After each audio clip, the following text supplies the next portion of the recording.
రంజాన్ వేసవి కాలాలను దృష్టిలో ఉంచుకొని చాలామంది రైతులు పుచ్చను నవంబర్ నుంచి ఫిబ్రవరి మార్చి మాసాల వరకు పలు దఫాలుగా విత్తుకుంటూ ఉంటారు. ఎండాకాలంలో పుచ్చకు అధిక డిమాండ్ ఉంటుంది కాబట్టి 4 డబ్బులు వెనకేసుకోవచ్చని ఆశపడతారు. అలా విత్తిన పుచ్చ పంట ప్రస్తుతం పలు దశల్లో ఉంది. 80 నుంచి 90 రోజుల పంట కాలం కలిగిన పుచ్చలో రోజురోజుకు పెరుగుతున్న ఉష్ణోగ్రతలకు రసం పీల్చు పురుగుల బెడద అధికంగా కనిపిస్తోంది. దీనికి తోడు పండు ఈగ కూడా పొంచి ఉంది. రసం పీల్చు పురుగులు, పండు ఈగ నివారణకు ఎలాంటి చర్యలు చేపట్టాలో ప్రొఫెసర్ జయశంకర్ తెలంగాణ రాష్ట్ర వ్యవసాయ విశ్వవిద్యాలయం పాలెం కృషి విజ్ఞాన కేంద్రం శాస్త్రవేత్త ఎం రాజశేఖర్ నుంచి తెలుసుకుందాం. ప్రస్తుతం సాగు చేస్తున్నటువంటి ఈ పుచ్చ మరియు తర్బూజ పంటలు చాలా ప్రాంతాల లోపల మనకు పూత దశ నుంచి కాయలు ఏర్పడే దశ లోపల ఉన్నాయి. ఈ యొక్క దశ లోపల చాలా వరకు ఈ యొక్క పుచ్చ మరియు తర్బూజను ఎక్కువగా మనకు రసం పీల్చే పురుగులు మరియు పండు ఈగ ఎక్కువగా ఆశించి నష్టపరుస్తుంది. ఎక్కువగా ఆశించే రసం పీల్చే పురుగుల్లో పేనుబంక, తెల్లదోమ, తామర పురుగులు ముఖ్యమైనవి. ఈ యొక్క రసం పీల్చే పురుగులు మనకు ఈ పుచ్చ మరియు తర్బూజను 2 విధాలుగా నష్టపరుస్తాయి. ముఖ్యంగా డైరెక్ట్ డ్యామేజ్ అంటే అవి పుచ్చ మరియు తర్బూజ మొక్కల యొక్క అన్ని భాగాల నుంచి రసం పీల్చడం. ఇంకో డ్యామేజ్ వచ్చేసి ఇండైరెక్ట్ డ్యామేజ్. ఈ యొక్క పుచ్చ మరియు తర్బూజ లోపల ఇవి అనేది ఆకుముడత వైరస్ తెగులను మనకు ఒక మొక్క నుంచి ఇంకో మొక్కకు వ్యాపింప చెందుతాయి. దానివల్ల ఏమవుతుందంటే మనకు మొక్కలంతా ముడుచుకొని పోయి చాలా వరకు దిగుబడి అనేది తగ్గిపోవడానికి అవకాశం ఉంది. అంతేకాకుండా ముఖ్యంగా ఈ యొక్క రసం పీల్చే పురుగుల ఉధృతి అనేది మనకు పొడి వాతావరణంలో అంటే ఈ ఎండాకాలం లోపల ఎక్కువగా ఆశించే అవకాశం ఉంది. కాబట్టి రైతులు ఈ యొక్క రసం పీల్చే పురుగుల మీద కొద్దిగా అవగాహన కలిగి ఉండడం అనేది ఉత్తమం. ఈ రసం పీల్చే పురుగుల యొక్క యాజమాన్యం చూసుకున్నట్లయితే రైతులు ఎకరానికి 10 పసుపు మరియు 10 నీలిరంగు జిగురొట్టలు అనేది అమర్చుకోవాలి. అంతేకాకుండా ఎక్కడైతే మనకు ఆకులు వడిలిపోయినట్టు ఉండి ఆకులు పాలిపోయినట్టుగా ఉంటే మాత్రం మనం పురుగు మందులు అనేది పిచికారి అనేది చేసుకోవాలి. తొలి దశ లోపల ఒకసారి azadirachtin 1500 ppm 5 ml plus imidacloprid 0.3 ml litre నీటికి కలిపి పిచికారి చేసుకోవాలి.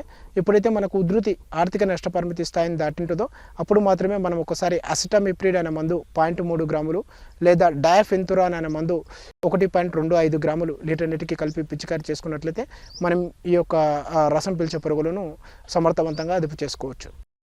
ఇది కాకుండా మనకు కాయ ఏర్పడే దశ లోపల ఈ యొక్క పుచ్చ మరియు తర్బూజను ఎక్కువగా నష్టపరిచేటటువంటి పురుగు వచ్చేసి పండు ఈగ. ఈ యొక్క పండు ఈగ మనకు ముఖ్యంగా రెక్కల పురుగు గమనించడం జరుగుతుంది. ఈ యొక్క రెక్కల పురుగు అప్పుడే ఏర్పడుతున్నట్టు కాయ లోపల గుడ్లను అనేది పెడుతుంది. అప్పుడు ఆ గుడ్ల నుంచి పొదిగినటువంటి పిల్ల పురుగులు ఆ యొక్క కాయ లోపల ఏర్పడుతున్నటువంటి గుజ్జును తినడం ద్వారా మనకు కాయలు సరిగ్గా వృద్ధి చెందకపోవడం, అంతేకాకుండా పండ్లు త్వరగా పక్కానికి రావడం, ఇంకోటి ఏంటంటే ఈ యొక్క కాయలు అనేది పాడైపోయినట్టుగా కుళ్ళిపోయిన వాసన అనేది గమనించడం అనేది జరుగుతుంది. ఈ యొక్క కాయ ఈగ అనేది దాదాపుగా ఆశిస్తే ఇట్లా మనకు 80 నుంచి 90% వరకు దిగుబడి అనేది నష్టపోయే అవకాశం ఉంది. కాబట్టి పండు ఈగ నివారణకు యాజమాన్య పద్ధతులు చూసుకున్నట్లయితే పంట చుట్టూ ఎటువంటి కలుపు మొక్కలు లేకుండా చూసుకోవాలి. అంతేకాకుండా మొక్క మొదలు భాగాన్ని కూడా అప్పుడప్పుడు మనము రైతులు ఆ యొక్క మట్టిని అనేది జరిపి చూసుకునడం వలన మనకు ఈ యొక్క కోశ దశలు అనేది బయటపడి ఇంకా అవకాశం ఉంటుంది. అంతేకాకుండా మనం ఎకరానికి ఒక 4 నుంచి 5 పండు ఈగ బుట్టలు అనేది అమర్చుకోవాలి.